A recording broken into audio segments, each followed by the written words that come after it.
Hi, my name is Rothnie. I'm a senior transport planner at Mott MacDonald, and I've been working in the future mobility industry for about 8 years now. And most recently, I've had the absolute privilege of working with a range of clients at Mott, including the DFT, Transport for West Midlands, and Aberdeen City Council. And today I'm going to be answering the question, what should the role of government be in the development of mass?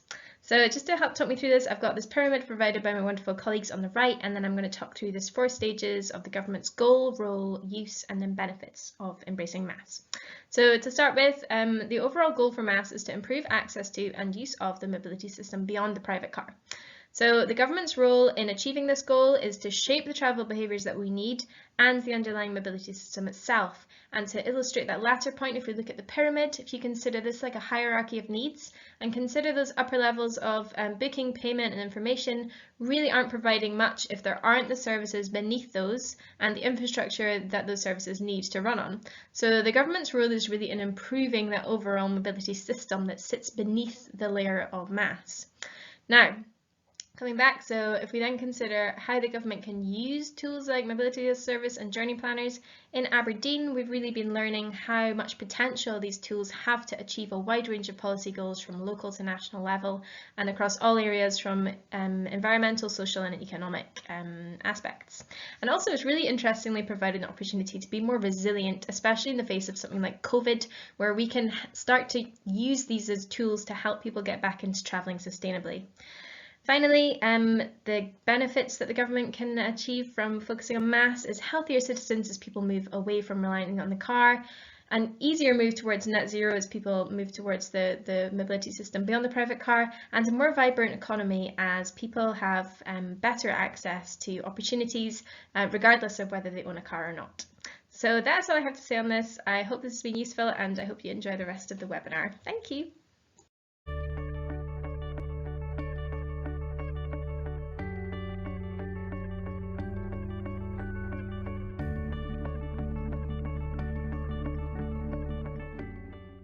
I think it would, and from the Sydney perspective, they enabled it, but they enabled it in a way where it's competitive. So there's 5 mass providers, which means that there's no single point of entry. There's just a lot of points of entry. So it's a bit like your Trivago versus your Booking.com. You end up having aggregators of aggregators of aggregators. Everybody takes a slice, and the benefits get lessened.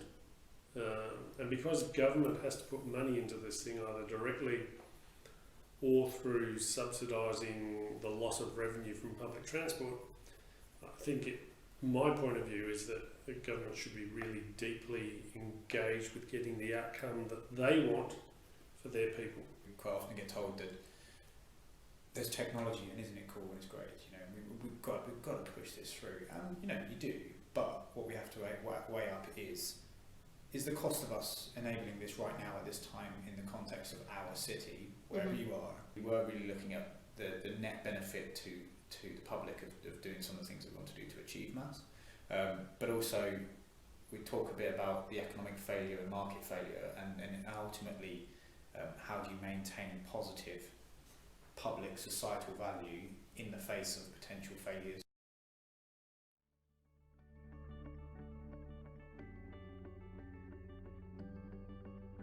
You know, you attract people in with this supply chain of transport service providers. They all start competing. They fill your streets up with bikes which aren't used, which are all over the pavement, and scooters that have fallen over and people are tripping over. The streets are full of empty cars driving around looking for service. That's because people are competing for dominance in the market, so they overplay their initial supply chain and then gradually it all falls apart and they leave their mess behind, and the public get to pick it up. That's promoted by mass as a concept. We want as many service suppliers as we can. We want competition in the market. It drives the price down. These are all fundamental economic concepts, and that's great. But as a place owner, as a government, then the people start to complain. So we're back to the thing where government puts out a contract, says we want these services provided like this. You go to the market, everybody competes, then only one delivers.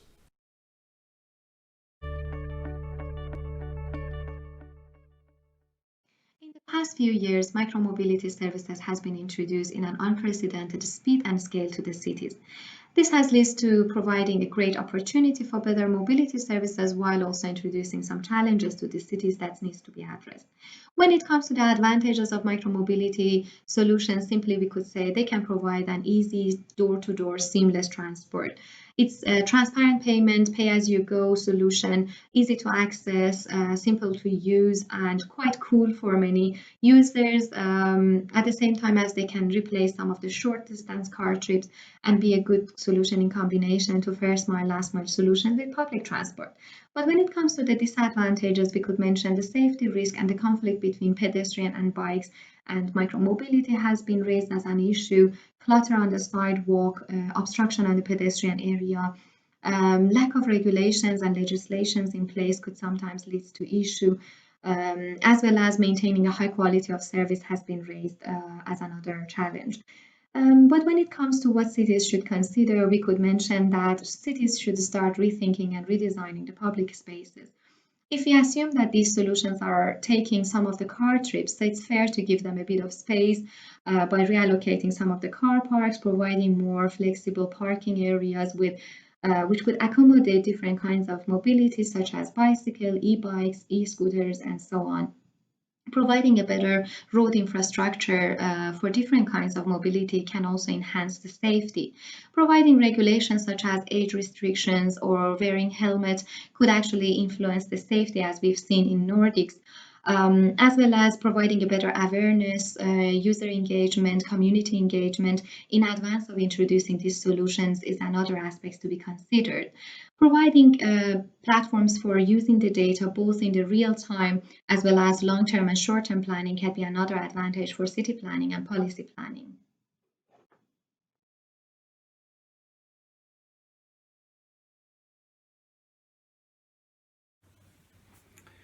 Hi, my name's Rob Dickin. I'm Transport Strategy Manager for Transport for the South East. This morning I'd just like to talk a little bit about how the public sector can be supported to deliver on the future mobility agenda. So Transport for the South East works with local transport authorities and LEPs across the South East to speak with one voice to government, setting out a clear vision for transport up to 2050. We have developed a transport strategy and we're in the process of developing a future mobility strategy, which will guide the planning and implementation of new mobility modes in the short, medium and longer term. Future mobility initiatives crucially have the potential to help us on our journey to a zero carbon future. We're pleased to see the government's commitment to future mobility in the Future of Mobility Urban Strategy, which was published last year, and we look forward to the publication of its companion piece for Rural Strategy, which is arguably a more challenging arena for future mobility. The government's strategy provides a clear direction and framework with continued support for active travel modes and mass transit, as well as the accessibility of opportunity for all communities. These are central pillars. It also supports the principles of planning for people and places, which is one of the guiding principles of the TFSE transport strategy. The recent consultation on the future of transport regulatory review is a positive first step, and now the public sector must be provided with sufficient resource to deliver the changes which are likely to derive from a review. Key to this is the commitment of funding to deliver the positive changes that will support the transition to new modes of transport that have the real potential to place the customer at the heart of a transport system. TFSE and other STBs as well are keen to work with and support government in delivering the vision for the future of mobility. Thank you.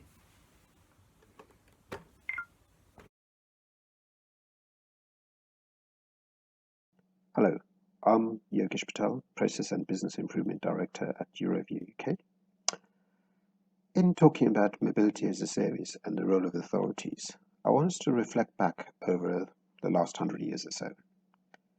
If we knew then what we know now, would we have really allowed the motor industry to dictate how our towns and cities operate?